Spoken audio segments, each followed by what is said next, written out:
Moving on from swelling death rates and a shortage of medical oxygen, India has been under a lot of pressure, hit by a brutal second wave of the coronavirus. The country's death toll now topping 250,000 people, with total cases above 23 million, unfortunately. Philanthropy is especially important in times like these. Bollywood star Sonu Sood has been working non-stop to bring oxygen supplies to the country, prompting his fans to hail him as a savior. In fact, I'm pleased to say on that note, we're joined by the man himself. Sonu Sood is actor and philanthropist, joining us live from Mumbai to share with us his experience of how he has been battling the pandemic in India. So it's so good to see you, and it's so good to see what you're doing on the ground. I do want to start off by asking you, how are you managing to get the resources for all your efforts? How are you managing the funding for all that you're doing to help people? First of all, thank you so much for having me. And like I always believe, when you try to reach out to someone to help someone, it's not only you that you're doing the groundwork, but there are lots of prayers and lots of wishes that are helping you and driving you to reach out to the needy. When we started with the migrant women last year, so everything was falling in place, and when people got to know that I was on the ground helping all these people, so a lot of people came, okay, I want to sponsor one bus, I want to sponsor two bus. And likewise in the second wave, when we are trying to reach out people with the medicines that were not available in the market, oxygen beds. So I started a drive which will say that you need oxygen in any part of the country. I will make sure that it reaches out to you. And a lot of oxygen suppliers, a lot of people who manufacture medicines, they said, we want to help you, and we know that, it's going to reach out to the right source. So that's why, every single day we are growing. We have most of the team of 400 people that I work with. Most of the people I haven't met, but they have automatically volunteered to join me, and we are trying to reach out to the maximum people. And that's so heartwarming to hear, Sonu. I do want to, however, understand, because, a lot of people tuning in right now would be seeing you as an example of what they can do, really, to help the situation on the ground. And so could you highlight, by way of an example, of how you've gone about building your network, your connections, because you've been mobilizing high quantities of medical supplies and oxygen supplies in this hour of need? I remember, I'll give you an example. Day before yesterday, I got a call in the middle of night at 2:30 in a place in Visakhapatnam in India. And they said, someone's oxygen level has dropped up to 60 and they won't survive till morning. And I never knew anyone in Visakhapatnam, but I went through my phone list and I found a number. I said, we have to help. And this gentleman somehow reached that place. We got an ambulance done and we got a bed also. Because now, with God's grace, there's a name that helps me a lot, that people know that Sonu has been helping all the needy whom I have never met ever in my life. So I think that also drives them to work hard. Okay, man, you're calling us at 2:30 a.m. In the morning without knowing the individual, and at least we can do is that we can help you. And this is how it spreads from one state, from one district to every single nook and corner of this country. Yeah, it is collective effort. There's no taking away from that, Sonu. But I want to understand, how much help and support have you received from within the industry, within Bollywood, within the Indian film industry, that houses, by the way, some of the richest actors in the world? How has been the response internally? I feel they must be doing their bit on their own also. Though I haven't been able to connect with them for what we're doing. And but yes, lately I've seen a lot of actors. They have started retweeting the help. Lately a lot of actors connected. They said, we want to join. Tell us how we can be a part of the whole drive.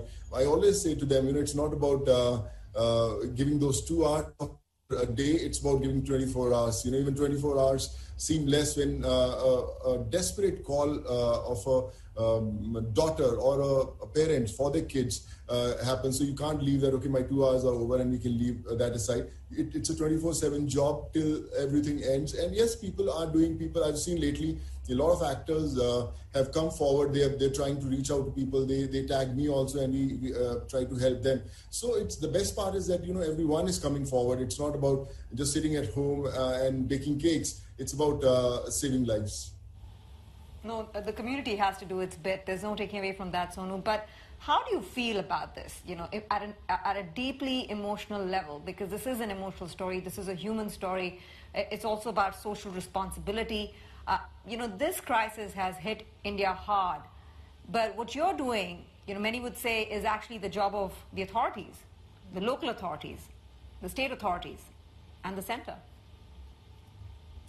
There are two ways to take the situation in hand. Either you leave up to the authorities to do; they must be doing their job the way they want to do it. But when in the last wave, pandemic in 2020, I connected to almost 1 million people whom I helped reaching back to their homes, or getting them jobs, or getting them education facilities, or taking care of their healthcare system. So those 1 million people are now like my volunteers. When I call in the middle of night to some interior village in Bihar, who I helped while going back to their village, he's on his toes, he takes his bikes and he goes all around. So I feel very strong. You ask me anything, I'll make sure that it reaches out to you in any part of the country, anytime, 24/7. So the smile that you can bring on a face, the trust, the faith that they have put on my shoulders keeps me on my toes. And I say there's no stopping. It doesn't really matter how many lives you lose in a thing, but it's about how many lives you can save. And Sonu, we applaud you for all the efforts that you and other private citizens have carried out during this devastating crisis. But I do wonder, to Tanvir's point, do you feel that the government has failed its people in some ways? I feel there would have been better homework that we would have done when the second wave hit. We saw this happening in many countries, that people were dying, and we had large gatherings, where they talk about Kumbh or elections. I think those things would have been avoided. That also led to multiplication of those cases, and now we have seen the pandemic has reached to the interiors of villages where there's no health care system. Imagine in the capital, when people are the most influential people call me in the middle of night. The bureaucrats call me sometimes in the middle of night that we need a bed. Imagine when those people are not able to get a bed, an oxygen, or an injection to save their loved ones. What would have been happening to these poor people in those villages? They'll die a death which they won't be able to reach to the hospitals. A small example: 2 a.m. in the night, we receive a call from Bangalore, which is a major metro city in India. An oxygen was needed for an hospital with 30 patients who would have died if the oxygen wouldn't have reached. I got a call in the middle of night. We activated our team, around almost 10, 12 people, the authorities people, everyone came, and we got all the oxygen cylinders there for the hospitals. And if we would have been sleeping with our phone switched off, I don't know what would have happened. So we were able to save these 30 lives. And hearing your perspective, you've obviously seen some just devastating scenes on the ground there. And I wonder, having been through this, having dealt with bureaucrats at a certain level here, are you tempted to test the political waters yourself? Do you see a political future? I don't know. It's too early to say anything. But like I said, if I was associated with any political thing, I wouldn't have been able to do the things I'm doing. I don't have to think twice before calling any state, any agency, any authority, to get my job done. But if I would have been in any kind of a political party, so I would have to follow a few protocols, which I am not doing now. I do whatever I feel is right, and I think that's also helping me a lot. Right. Well, Nancy was, of course, referring to all the social,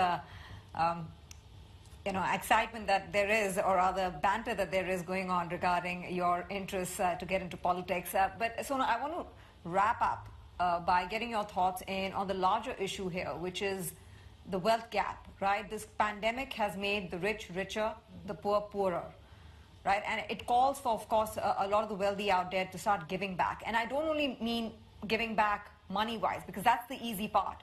It's about giving back in terms of effort, investment, helping with infrastructure, and really doing the hard work that is needed. And so what's your broad message, given all that you have done? And I know from personal experience that this has not just been about the pandemic. This has been your way of life.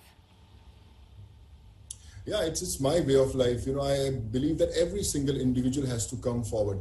Lately I requested all the state governments and the central government that anyone who has lost a parent in the pandemic, there should be a free education throughout, whether it's a private school, whether it's a government school, whether it's higher studies, everyone will get free education. That should be a law that has to come forward. I'm starting a drive where I'm collecting all the data of all the people, the kids who have lost their parents, because I'm in touch with them. I tried to save their families, but I couldn't. And I know how painful it is. So I feel that every individual who has got those resources, we need to come forward. We need to leave everything aside. It's not about giving a check to someone. I think you have to take that responsibility on your own shoulders. Man, this is what I have to do. I'll take care of study of all 200 students of this state, 1,000 students of this state. And it has to be a part of your life. It's not about tomorrow when the wave will settle down, everything will become normal. Again, we'll get busy in our shoots or whatever work we are doing. It's about taking that responsibility the way you take the responsibility of your families, your kids, and your parents. Well, Sonu, we do appreciate you coming to speak to us and appreciate just the example you've set as a role model for so many others. Wishing you and everyone who's been affected the very best. Thanks so much. It's Sonu Sood, actor and philanthropist. Thank you.